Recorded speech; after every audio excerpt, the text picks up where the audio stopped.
Welcome to Toffee TV. It is the instant match reaction. Ipswich Town 2, Everton 1. Everton 2. Yeah, fantastic victory. First victory on the road since December, and it felt very much like that game. It felt like that game at Burnley last year, didn't it?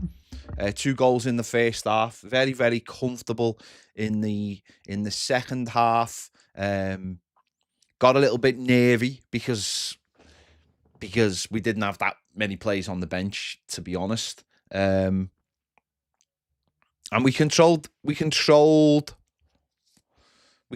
game, to be honest. It didn't feel like we controlled the game at times, but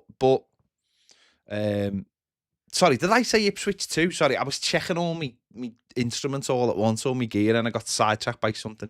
Ipswich 0, Everton 2, of course. Did I say 2-2? Weirdo. No, it was a really nice control performance. I wasn't sure what we were going to get. Wasn't sure what they were going to be like, to be honest, because they've been all right this season, and genuinely. Obviously, we have gone against them when they've just been beaten. Well, a couple of weeks ago, been beaten by West Ham, and we've come off the back of the Newcastle game. And with that international break, you can never really be sure. But I thought we were really controlled today. Got the goals, of course, at the right time. Both goals. The first goal, ball in from Harrison. Defenders cocked up, and Ndiaye finished it brilliantly. And the second goal, brilliant bit of play by Dwight McNeil. Lovely little turn and a lovely little ball through. And the player that you'd want to be at the end of that is, of course, Michael Keane. And he smashed it in like he did at Burnley last December. And it was a really, really important win. Really pivotal time in the season. Last season, I think October is when, again, our season started and we started picking up results. And we've all looked at the fixtures in the next few weeks.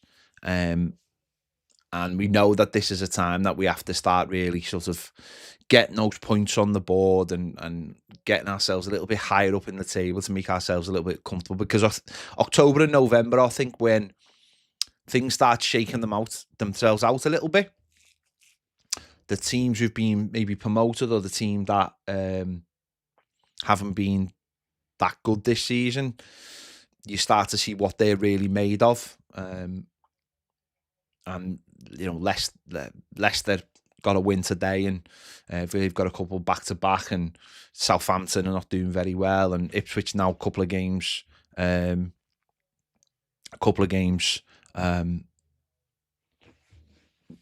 without a win or certainly being beaten. So, I mean, have Ipswich won a game this season? I don't think they have they? They haven't won a game this season. What was interesting today is that Ipswich fans, I think, genuinely thought today was the day that they were going to get a win. I think they saw us as a soft touch today. And I think what was important was I really thought you saw the difference today between a team that's been in the Premier League, who's got an experienced back line, an experienced manager.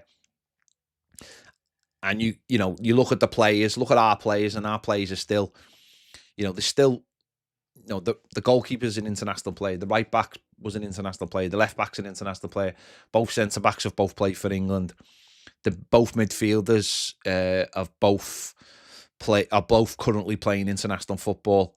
The left winger's playing international football, the centre forward's playing international football. It's only like Harrison and Dwight McNeil who aren't international footballers. And you look at their players, and to be fair, you look at them and think, bit of young talent there, but it leaves a lot.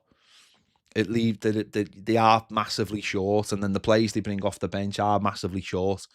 So you can see the difference, and I think that was why it was really important that we got the win today. And we were quite comfortable for most of the game. As I said, the last 10 minutes was a little bit nervy. Just because we allowed them to have a lot of the ball. We allowed them to get up the pitch, and they started. Listen, they didn't. Jordan Pickford didn't have to make any incredible saves or anything, but it does get nervy when you've been waiting for that win, and you know how important every single win is in the Premier League. So we all feel those nerves, don't we? We're all worried. Obviously, we just want to get that win, and we did miss chances today. Dominic Calvert-Lewin was guilty of missing chances. What I would say is, though, I thought Dom had a really good game in terms of as a centre forward, holding the ball up, keeping the shape. But there was two or three opportunities for him today where he really should have scored. One at 0-0, one literally the last kick of the game, and there was a couple in the middle which more than half chances. You know, he really should be scoring today, Dominic Calvert-Lewin, and I, you know, this is why he gets sticks from some of our players. But what I will say is, though, honestly, if you can't see how well he played as a hold-up player today, then you may have to reevaluate certain things, because his hold-up play today was excellent, and we just don't have another player who can do that at the moment at the football club. So yeah, the finishing was abysmal, really, really abysmal. But his hold-up play was excellent, and that's why Bettel doesn't get on the pitch. It's as simple as that. That's why Bettel doesn't get on the pitch. So, of course, we want better than that. We want a centre-forward who puts the ball in the back of the net. And, you know, listen, Dom will leave at the end of the season. He'll leave at the end of the season. He'll go to pastures new, and we'll have our opportunity then to get a new centre-forward. But it ain't going to be Beto, because Beto ain't good enough. It's as simple as that. Simple as that.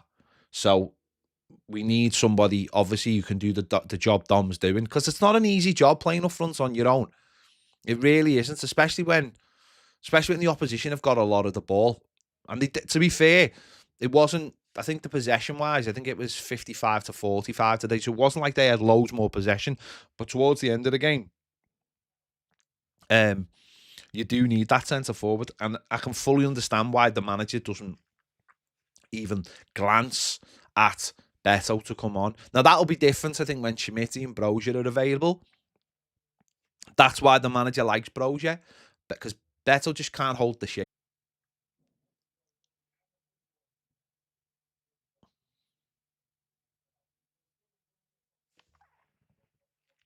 I completely disagree on the idea of Beto should be given 5 or 6 games. You can't give people 5 or 6 games. The manager has made his decision on Beto. He doesn't think he's good enough. It's as simple as that. He doesn't think he's good enough. That's it. And I've watched him enough times, and I think lots of people have watched him enough times, that he isn't good enough. And Dominic Calvert-Lewin is still the best centre forward at our football club. So, but he has to put the ball in the back of the net. I don't honestly understand where people get this idea that Beto will come in and be better than Dom. I just don't get it. I've seen enough of him to know that he wouldn't. He's not good enough. But Michael Keane might, because what a finish by Michael Keane. What an absolutely fantastic finish. He is an extraordinary finisher. He just lashed that ball in the back of the net today. He knew exactly what he was doing. They did say, and that's the thing, like he was a centre forward when he was younger, apparently, and you can see it in his finishing. And the funny thing is, Dominic Calvert-Lewin wasn't a centre forward when he was younger, and you can see it in his finishing as well. That just shows you what you learn as a young man, and what your natural assets are and natural talents come through at the pivotal moments. You know, Michael Keane is such a fantastic finisher. And we've seen him in those moments. And as I said, the one at Burnley last year, the one he wrapped in, I think it bounced around, he smashed it in.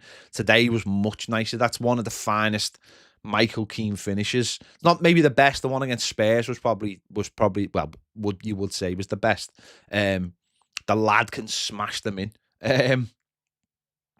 He can't hit them, and you can see it's natural.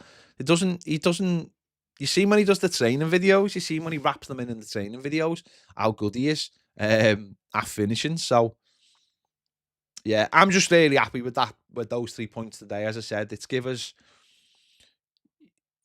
I think, and you look at that table, and you know, after the Palace game, I came out after that win, and I watched them, and I was thinking, I thought they're not a good side at all.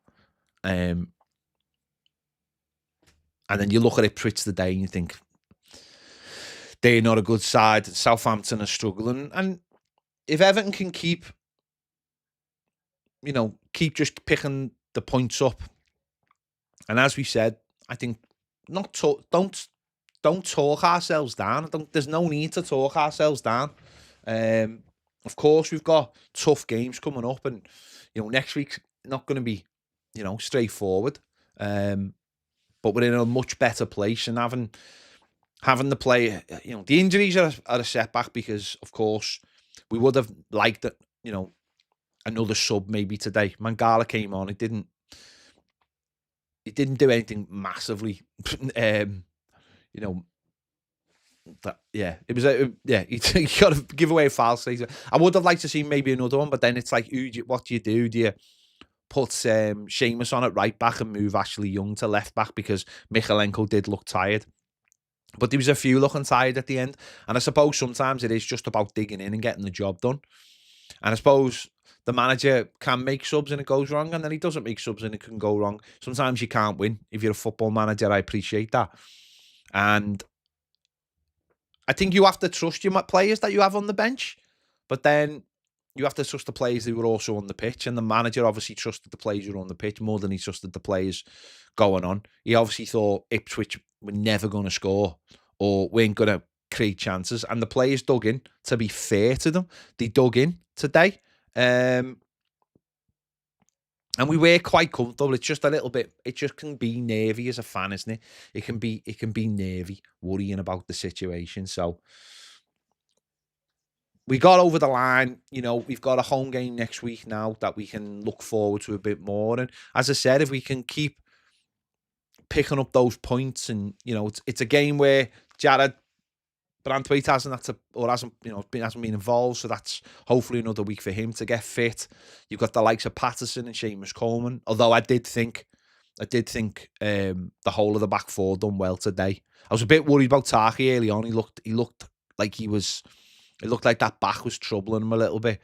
But I think the minute the lap bounced and pushed him and was trying to be like this fake hardman, I think that woke him up a little bit, and he decided, nah, I'm not going to let you get away with that today. I thought Ashley Young was excellent at right back again. People like to look at him and think, well, he should be straight out the team. I thought he done really well. Michalenko coming back into the side done well, and Michael Keane, as I said, not only his goal but just his general all-round play was good today. So you can't really say anyone didn't have a good, solid game today. I think everyone was really solid. And it got us over the line. And you can see, as I said, you could see the difference. You could see the difference in the two teams. There was a glaring, obvious difference in quality and just the nous of getting through a game of football, which isn't always there for Everton. But as I said, that's important today. That's important that we got over the line. We got that win. We got that off our back, that we hadn't won an away game since last December. So that's gone now. And yeah, keep it going. Just keep it going till for as long as we can. Keep picking up those points. Keep moving away from the dreaded drop zone, and because we're definitely better. We are definitely better than those sides. We showed that today. We're a better side than Southampton. We're a better side than Palace, Wolves.